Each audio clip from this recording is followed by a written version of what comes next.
Hello everyone, welcome to Singhani English spoken. आज का हमारा टॉपिक है फ्यूचर टेंस। फ्यूचर टेंस में हम सबसे पहले करेंगे simple future tense. But simple future tense को स्टार्ट करने से पहले हम फ्यूचर टेंस के कॉन्सेप्ट को पढ़ेंगे, क्योंकि ये टेंस बहुत इंपॉर्टेंट है। आज मैं आप सभी को फ्यूचर टेंस के कुछ ऐसे कॉन्सेप्ट को के बारे में बताना चाहूँगा, जिसके बारे में आज आप मैक्सिमम पर्सन है जो कि पहली बार पता चलेगा उनको कि फ्यूचर टेंस में ऐसा भी होता है। ठीक है ना।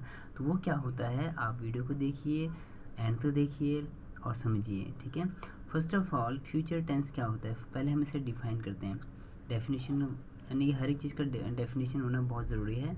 फ्यूचर टेंस का डेफिनेशन क्या है? फ्यूचर टेंस का मतलब होता है which has no time. Future का मतलब क्या होता है? विच हैज़ नो टाइम, क्योंकि गागी करते हैं, इसके बारे में टाइम ही नहीं पता कि कब तक होगा। ठीक है ना। तो फ्यूचर को हम डिफाइन कर सकते हैं, future has no time. Future का कोई टाइम नहीं होता है। ठीक है। बट अगर टाइम नहीं होता है तो हम इसे कैसे सेंटेंस बनाएंगे, है ना। तो इसे सेंटेंस बनाने के लिए क्या करना पड़ेगा, हमें एक बाउंड्री लगाना पड़ेगा, यानी कि सेंटेंस के बीच में एक बाउंड्री लगाना पड़ेगा। बाउंड्री किससे लगेगा? टाइम से लगेगा। किससे लगेगा? टाइम से। ठीक है। देखो आप कैसे लगाते हैं बाउंड्री। फर्स्ट ऑफ ऑल मैं आपको एक एग्जांपल देता हूँ। आपके पास एक एग्जांपल है, मैं कल मैच खेलूँगा। तो मैक्सिमम लोग सबको पता है गागेगी लगा है, फ्यूचर टेंस है, तो उसका सेंटेंस कैसे बनेगा? I will play the match tomorrow. ठीक है। सिंपल था ये, है ना। आप ये बोलेंगे सर ये तो बहुत सिंपल था, ये तो बना दिया हमने। बट देखो अब कॉन्सेप्ट क्या बोलता है, कॉन्सेप्ट के अकॉर्डिंग तो हमारा ये सेंटेंस है ये बिल्कुल ही गलत है। अब आप सोचेंगे सर यहाँ तो गागेगी है, आपने रूल में भी लिखा ऊपर पहचान लिखा है गागेगी, बट ये गलत क्यों है? क्यों गलत है? ये इसलिए गलत है क्योंकि आपको कॉन्सेप्ट नहीं पता है। बट अब हम क्या करेंगे, कॉन्सेप्ट को समझेंगे। ठीक है ना। अगर हम कॉन्सेप्ट को समझते हैं तो ये सेंटेंस कुछ और बनेगा। तो पहले हम कॉन्सेप्ट समझ लेते हैं। ठीक है। ओके। तो फ्यूचर टेंस क्या करता है? देखो फ्यूचर टेंस जो है, फ्यूचर टेंस क्या करता है? प्लानिंग करता है। Future tense plan action.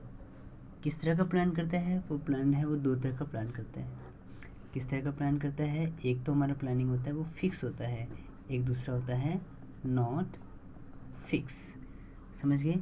Planning करता है फ्यूचर टेंस, बिना प्लान का हम बात नहीं करेंगे, जैसे ये करूँगा वो करूँगा।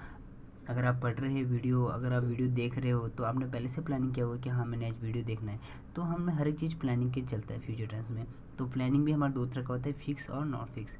फिक्स कब होता है? देखो फिक्स तब होता है जब क्या हो, आपकी प्लानिंग में एक एबिलिटी हो,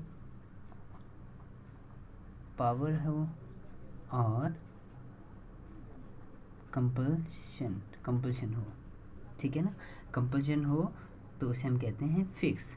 यानी कि हम इसे और कह सकते हैं दूसरे लैंग्वेज में, हम इसे कह सकते हैं फिक्स को प्री प्लान। क्या कह सकते हैं? प्री प्लान को भी बोलते हैं हम फिक्स।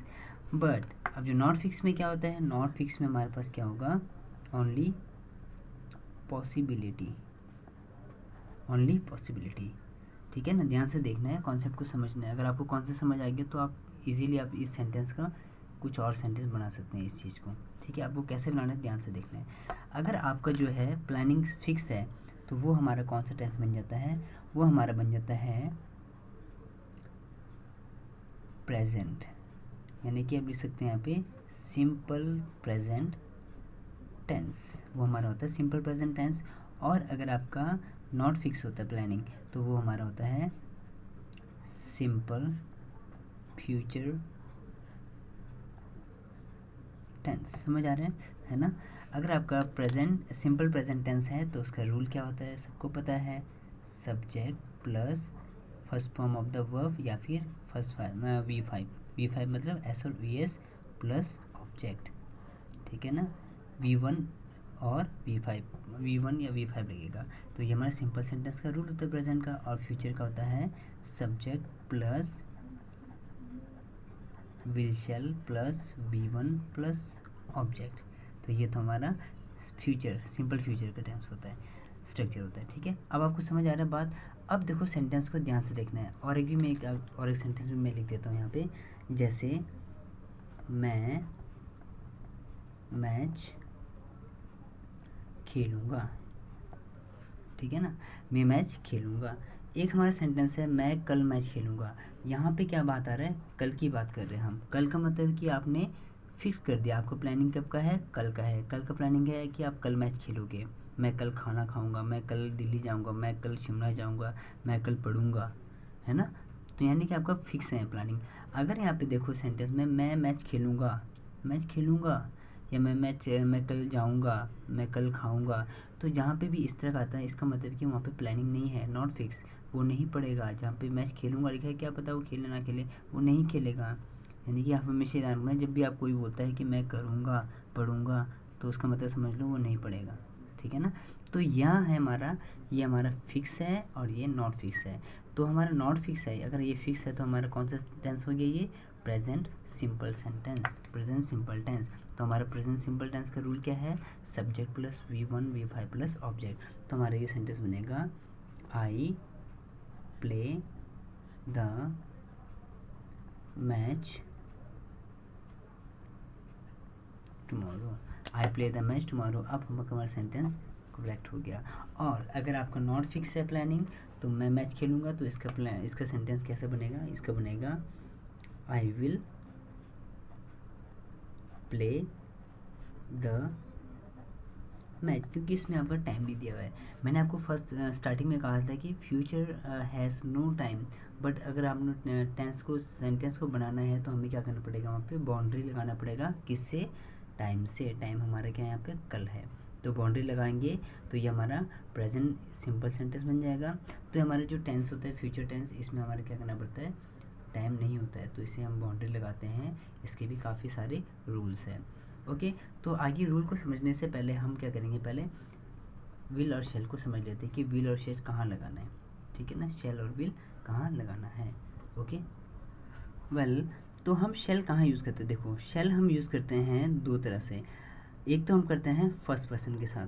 फर्स्ट पर्सन के साथ कब करते हैं, जब आपका जो सेंटेंस क्या हो, नॉर्मल सेंटेंस हो, तो वहाँ पे हम शेल यूज़ करते हैं, जिसका रूल बनता है subject plus shall plus first form plus object, ये हमारा रूल बनता है। और दूसरा फॉर्म में कहाँ यूज़ करते हैं शेल, सेकंड पर्सन के साथ। सेकंड पर्सन मीन यू के साथ। जब वो कब यूज़ करते हैं, जब सेंटेंस क्या हो, प्रॉमिस करता है, थ्रेट करता है, डिटर्मिनेशन करता है, या फिर पैसिव वाइज भी कह सकते हैं इन सबको। ठीक है ना, तो इसका रूल बनता है सब्जेक्ट प्लस, अगर आपका ये सेकंड पर्सन के लिए हो तो सेकंड पर्सन के लिए रूल बनता है subject plus shall plus be plus third form of the verb plus object. ये हमारा पैसिव वॉइस में भी यही रूल आपका यूज़ होता है। तो जैसे मैंने कहा कि यू शैल बी किल्ड, तुम्हें मारा जाएगा, यू शैल बी किल्ड, तुम्हें मारा जाएगा। ठीक है ना, ठीक है, ओके, समझ आ गया। तो ये हमारा था शैल का यूज़ किस तरह से करते हैं सेकंड पर्सन और फर्स्ट पर्सन के साथ। अब हम बात करते हैं विल की। ओके, अगर आपका ये नॉर्मल सेंटेंस है, तो जैसे मैंने कहा कि मैं दिल्ली जाऊंगा, तो यहाँ लिखेंगे आई शैल गो टू दिल्ली। तो ये आपका नॉर्मल सेंटेंस हो गया। ठीक है, अब हम करते हैं विल का। ओके, ध्यान से देखना वीडियो को। अब विल हम कहाँ यूज़ करते हैं, देखो विल भी हम दो तरीके से यूज़ करते हैं। एक तो हमारा हम यूज़ करते हैं विल सेकंड और थर्ड पर्सन के साथ, और दूसरा करते हैं हम फर्स्ट पर्सन के साथ। सेकंड और थर्ड पर्सन के साथ कब करते हैं, जब आपका सेंटेंस क्या हो, नॉर्मल कंडीशन हो। जब आपके सेंटेंस में क्या हो, एक नॉर्मल कंडीशन के साथ आपका सेंटेंस है, तो वहाँ पे हम क्या करते हैं, विल यूज़ करते हैं। और फर्स्ट पर्सन के साथ हम तब यूज़ करते हैं जब आपका सेंटेंस में क्या हो, प्रॉमिस हो, फर्स्ट पर्सन के साथ थ्रेट हो, और तीसरा हमारे पास होता है डिटर्मिनेशन। डिटर्मिनेशन के साथ भी हम यूज़ करते हैं। तो ये हमारा इसका स्ट्रक्चर बनता है subject plus will plus first form plus object. तो ये बना हमारा। ठीक है, समझ आ गया। और सेकंड पर्सन के साथ क्या यूज़ करेंगे, यहाँ पे भी subject plus will plus first form plus object. तो वहाँ पे हम सेकंड पर्सन के साथ भी विल यूज़ कर सकते हैं। समझ आ रहा है आपको? ओके, अब देखो क्या है अब आज के टाइम में क्या हो गया कि विल और शेल में ना कोई कंपैरिजन नहीं है। अगर आप विल की जगह में शेल भी लगाते हो तो उसमें कोई एरर नहीं आता है। और चाहे आप एक बड़े जितने बड़े एग्जाम दे दो आप, उसमें कोई आपका एरर फाइंड नहीं होता है, क्योंकि विल और शेल को हम कहीं भी यूज़ कर सकते हैं। ज़्यादातर हम विल का ही यूज़ करते हैं। और दूसरी बात ये है कि विल हम वहाँ पे यूज़ करते हैं जिस काम को आपने 100% करना है, जिसके लिए आपका काम का क्या है, एक 100% है वहाँ पे पॉसिबिलिटी है, तो वहाँ पे हम विल यूज़ करते हैं। और शेल हम वहाँ पे यूज़ करते हैं जहाँ पे आपका काम में 100% ना हो, 100% पॉसिबिलिटी ना हो, तो हम शेल यूज़ करते हैं। ठीक है, समझ आ गया? Okay okay good. वेल, तो हम ना थोड़ा सा एक एग्जांपल कर लेते हैं। जैसे हमारे पास फर्स्ट एग्जांपल है, मैच कल शुरू होगा। अब यहाँ पे देखना है, ध्यान से देखना है, ठीक है ना। अब गलती से भी आपने क्या करना है, विल और शेल यूज़ नहीं करना है प्लीज़, अगर आपको ये कॉन्सेप्ट समझ आएगा हो तो, ठीक है ना। चाहे आप जितना मर्जी एसएससी के एग्ज़ाम दे दो, पीओ को पोस्ट ऑफिस का दे दो, बैंक का भी दे दो, या फिर किसी भी एग्ज़ाम का दे दो, तो वहाँ पे आपने विल शेल यूज़ नहीं करना है। तो ये यहाँ पे क्या है, हमारे पास फिक्स टाइम दिया हुआ है यहाँ पे, यानी कि फिक्स प्लानिंग है। तो यहाँ पे क्या बनेगा, the test match starts tomorrow. अब ये अब बोलेंगे सर ये कैसे बन गया, ये इसलिए बना क्योंकि जहाँ पे फिक्स होता है टाइम वहाँ पे हम रूल करते हैं use subject plus first form या फिर फिफ्थ फॉर्म प्लस ऑब्जेक्ट, यानी कि ये कौन सा टेंस होगा, प्रेजेंट सिंपल प्रेजेंट टेंस, ठीक है ना। इस तरह से जहाँ पे भी आपका क्या है फिक्स नहीं है वहाँ पे ये यूज़ करेंगे। जैसे हमारा बन गया द प्राइम मिनिस्टर, शॉर्ट में लिख देता हूँ, द PM कम्स टुमारो। इसी तरह से थर्ड और फोर्थ आपने बनाना है। फोर्थ में देखो मैं मैच खेलूँगा, तो ये हमारा क्या है, नॉट फिक्स है, तो यहाँ पे आप विल शेल लगा सकते हैं। तो लिखेंगे यहाँ पे I will play the match, I will play the match, ठीक है। ऑलराइट, समझ आ गया।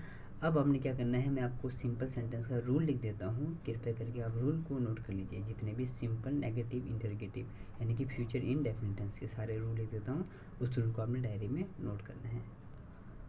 वेल, तो ये था हमारा फ्यूचर इंडेफिनिट टेंस के सारे सेंटेंस के रूल, यानी कि simple, negative interrogative and WH family, ठीक है। और इसके साथ एक क्या है इंटरेस्टिंग, यहाँ पे एक नया चीज़ क्या ऐड हो गया, अगर ये सारे सेंटेंस है आपका, ठीक है, अगर इन सारे सेंटेंस में हम और भी हमारा फार्मूला ऐड कर सकते हैं, इसमें लगा सकते हैं हम यहाँ पे फार्मूला ऐड करते हैं कंजंक्शंस, ठीक है ना। यहाँ लिखते हैं, यहाँ लिखेंगे हम कंजंक्शन, शॉर्ट में लिखता हूँ conjunctions plus subject plus V1 और V5 प्लस ऑब्जेक्ट। अब बोलेंगे सर ये तो कंफ्यूज हो गया, क्या हो गया, कैसे करेंगे, ठीक है। देखो कैसे करते हैं, एग्जांपल देता हूँ मैं एक ना, एक एग्जांपल है, देखो, मैं उनसे बात करूँगा, मैं उनसे बात करूँगा, यानी कि यहाँ पे क्या है आपका फिक्स नहीं है, यदि वह मुझसे मिलेंगे कल, ये थोड़ा आगे पीछे हो गया, यदि वह मुझसे कल मिलेंगे, ठीक है। तो यहाँ पे कैसे सेंटेंस बनाएंगे, देखो यहाँ पे सेंटेंस बनाएंगे, पहले तो हमने ये रूल को, ये जो हमने स्ट्रक्चर लिखा है इसको फॉलो करना है। मैं उससे बात करूँगा, यहाँ लिखेंगे आई विल, या शेल लगा सकते हैं, I will talk to him, comma, यदि कंजंक्शंस है ये लगा हमारे पास कंजंक्शंस प्लस, यदि इफ सब्जेक्ट क्या है ही, सब्जेक्ट प्लस V1 और V5, मुझसे मिलना, मिलना को क्या बोलते हैं हम, मीट, ही शीट के साथ S लगेगा, ही, इफ ही मीट्स मी, कब की बात हो रहा है, टुमारो। तो ये आपको सेंटेंस क्या बिल्कुल करेक्ट है, नोट, कोई मिस्टेक नहीं है इसमें, ठीक है ना। मैक्सिमम लोग क्या करना था यहाँ पे, अगर आपको ये कॉन्सेप्ट मैं नहीं बताता तो आपने सेंटेंस ओब्वियसली 100% यही बनाना था, I will talk to him if he will meet me tomorrow, है ना। तो वहाँ पे फिर आपका क्या होना था, काटा 0, ठीक है, क्योंकि ये आपका कॉन्सेप्ट है और ये रूल को आपने हमेशा याद रखना है। कंजंक्शंस का मतलब तो पता है आपको, जिसमें हमारा क्या क्या आ सकता है, यहाँ पे आ सकता है और, बट, इफ़, बोथ, बहुत सारे कंजंक्शंस है। तो मेरे कंजंक्शंस वाले जो वीडियो बनाए हैं मैंने, उस वीडियो को आपने देख लेना है, ठीक है। ओके गाइस, नाउ वीडियो बहुत बड़ा हो गया है, I don't want to waste your time, and now we have to take rest and you have to learn this topic. This is very important. Okay, now stay home, stay safe, all the best, bye bye.